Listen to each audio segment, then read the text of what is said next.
In the name of Christ who calls us, amen.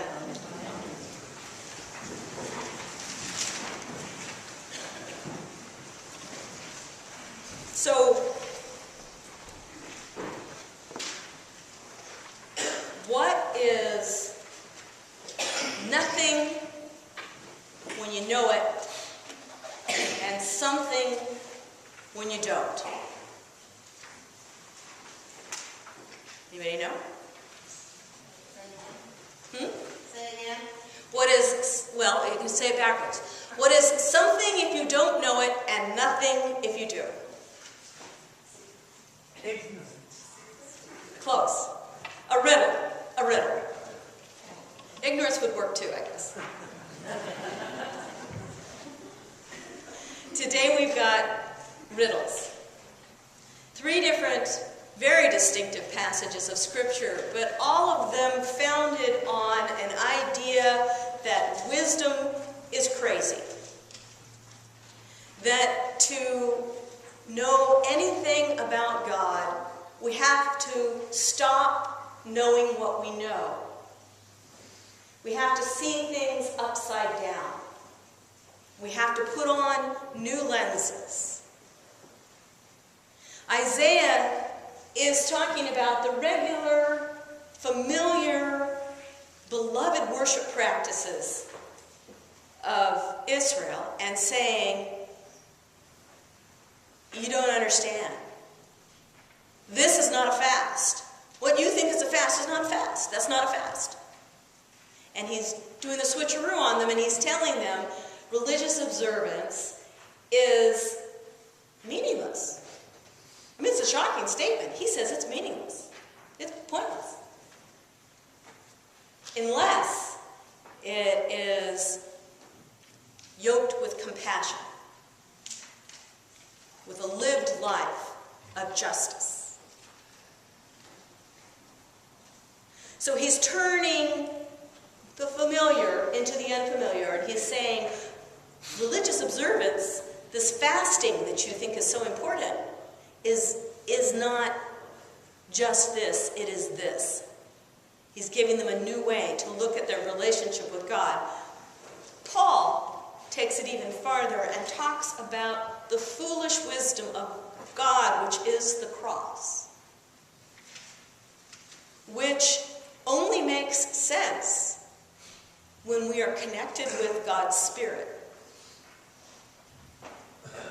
And Jesus is redefining righteousness for us today. Jesus is a teacher of holy wisdom, and in Matthew's gospel can only really be understood in that way.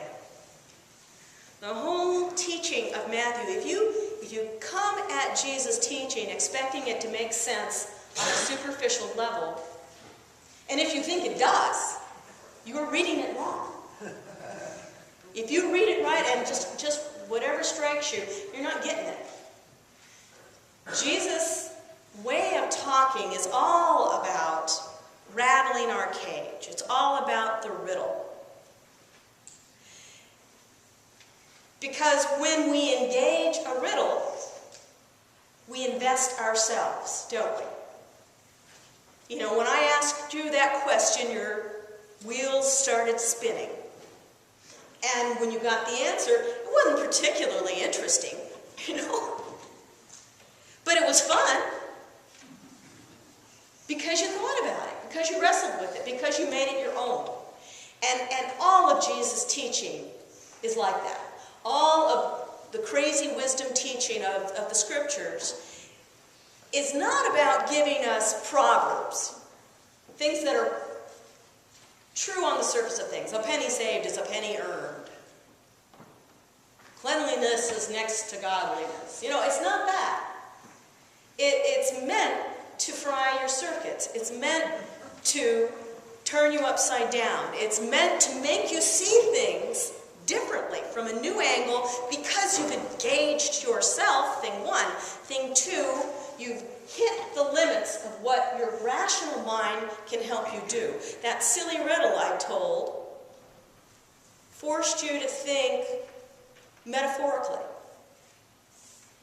to change your way of thinking. It can't be answered in just a super rational way.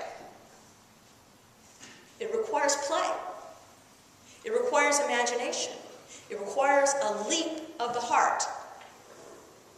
And Jesus' teaching requires a leap of the heart. Even his parables,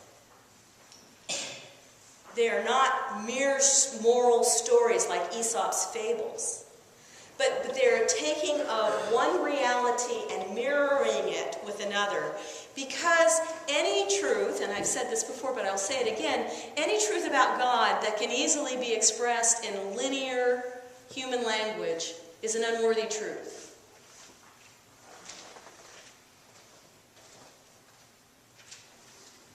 God just isn't knowable that way. And the Apostle Paul says that today. He says the only way we can really understand God is by the Spirit of God. And everything else is images. Everything else is mirrors. Everything else is games that engage us and bring us to the heart so that the heart can actually know what the mind cannot comprehend. So Jesus starts telling us that we are salt and light. And it's that interesting phrase about salt losing its saltiness. I didn't know this until recently, that in Jesus' time, people did not have access, most people didn't have access to pure salt. So what they used instead was a bag of minerals and dirt that had salt in it. It hadn't been fully refined. And so you'd have this little bag and you'd stick it in your soup, and it would make your soup salty. And you'd use it repeatedly until all the salt had been dissolved out of it. And then what was left were just the impurities, the minerals and the dirt, and you'd toss it out. So Jesus is saying, there's something about being a faithful person that is intrinsic to who you are. And once it's lost, it's lost. You can't fake it. You can't make it happen. There's got to be something in you that's different. That's different. And it makes the world a better place. You are that salt for the planet. You are the salt. You have something precious that the earth needs in order to taste good, in order to be right. Have you ever made pancakes without salt? Every now and then I forget. You don't think of pancakes as having a bunch of salt in them. It doesn't. They don't. They don't have just a little. Half a teaspoon usually does it for, my recipe. But if I forget, it changes the whole nature of the recipe. The gospel changes the whole nature of the recipe of being human. And it changes it from within. It isn't a little syrup you pour on the top. It's something intrinsic to the recipe that has to transform all the way through.